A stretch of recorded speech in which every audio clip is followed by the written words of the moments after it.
नमस्कार, lead India news में आपका बहुत बहुत स्वागत है। मैं हूं डॉक्टर तरुणा एस गौड़। क्या होता है सेल्फ डिफेंस? अगर सेल्फ डिफेंस के कारण किसी की हत्या हो जाए तो क्या कहता है कानून और इस पर सुप्रीम कोर्ट ने क्या कहा है, जानेंगे इस वीडियो में। अक्सर आपने सुना होगा सेल्फ डिफेंस यानी कि आत्मरक्षा का अधिकार। आत्मरक्षा का अर्थ है किसी हमले से अपनी सुरक्षा के लिए बचाव करना।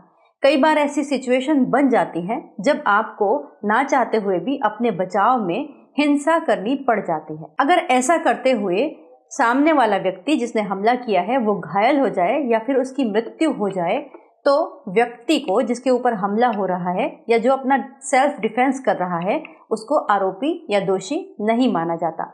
भारत में सेल्फ डिफेंस को कानूनी मान्यता प्राप्त है, लेकिन ये एक सीमित अधिकार है और इसका दुरुपयोग नहीं किया जा सकता। अगर कोई सेल्फ डिफेंस में कुछ करता है तो उसकी बाकायदा पूरी जांच होती है। तो आइए जानते हैं कि सेल्फ डिफेंस कानून में कहाँ है। BNS यानी भारतीय न्याय संहिता के अंदर धारा 34 से लेकर 44 तक सेल्फ डिफेंस और उससे जुड़े अधिकारों का विस्तार से वर्णन किया गया है। सेल्फ डिफेंस का उद्देश्य अपनी जान और शारीरिक सुरक्षा की रक्षा करना है। यदि कोई व्यक्ति आपके ऊपर हमला करता है तो आप उसका जवाब अपनी रक्षा के लिए दे सकते हैं, लेकिन कैसे दे सकते हैं, इसमें कुछ सावधानियां बताई गई हैं इस सेक्शन के अंदर। जानिए क्या है वो सावधानियां। जैसे अगर हमले का खतरा हो तो सेल्फ डिफेंस का इस्तेमाल किया जा सकता है। अगर कोई भी गैरकानूनी हमला आपके ऊपर हो रहा है तो आप सेल्फ डिफेंस के राइट इस्तेमाल कर सकते हैं। और जो आपके पास उपलब्ध साधन है, चाहे वो लाठी, डंडा या गन हो, वो हमले की गंभीरता के आधार पर देखकर सुनिश्चित किया जा सकता है और आप उन साधनों से बचाव भी कर सकते हैं। हमले की स्थिति और गंभीरता।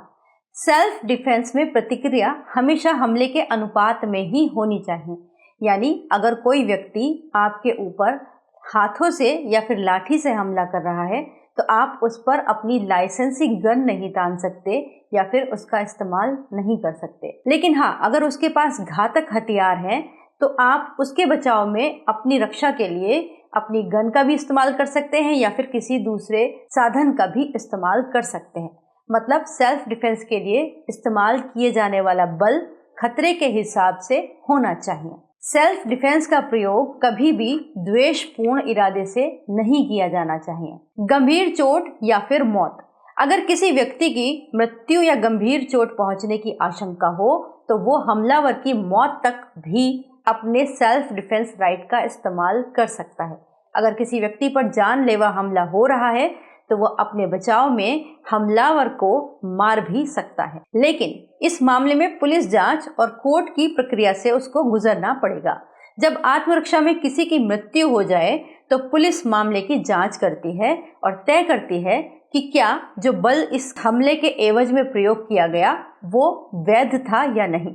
यदि पुलिस और कोर्ट ये मानते हैं कि बल का प्रयोग अनुपातिक था, यानी कि वो जरूरी था, अगर इतना बल प्रयोग सेल्फ डिफेंस के लिए नहीं किया जाता जिससे कि हमलावर की मृत्यु हुई, तो जिसके ऊपर हमला हुआ है उस व्यक्ति की जान को खतरा था, तो ऐसे में जो आरोपी व्यक्ति है वो बरी किया जा सकता है।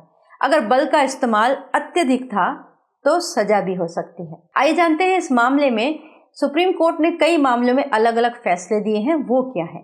सुप्रीम कोर्ट ने कहा है अगर किसी के परिवार के साथ मारपीट हो रही है तो वो अपने परिवार की रक्षा के लिए कानून हाथ में ले सकता है। ये सुप्रीम कोर्ट ने कहा है। आत्मरक्षा के लिए कानून हाथ में लेना अपराध नहीं है।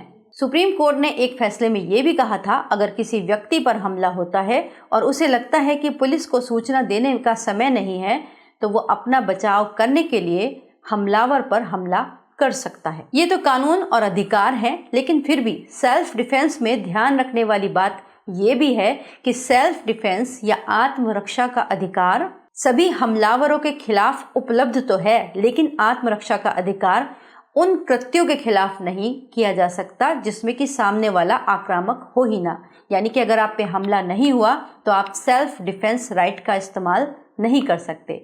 सेल्फ डिफेंस का अधिकार केवल तब तक मान्य है जब तक आपने वाजिब तरीके से अपनी रक्षा की हो या फिर बल का उपयोग अनुपातिक रूप में किया हो। यदि आत्मरक्षा में किसी की हत्या होती है तो यह अदालत और पुलिस द्वारा जांचे जाने के बाद तय किया जाएगा कि यह हत्या आत्मरक्षा के तहत आती है या नहीं।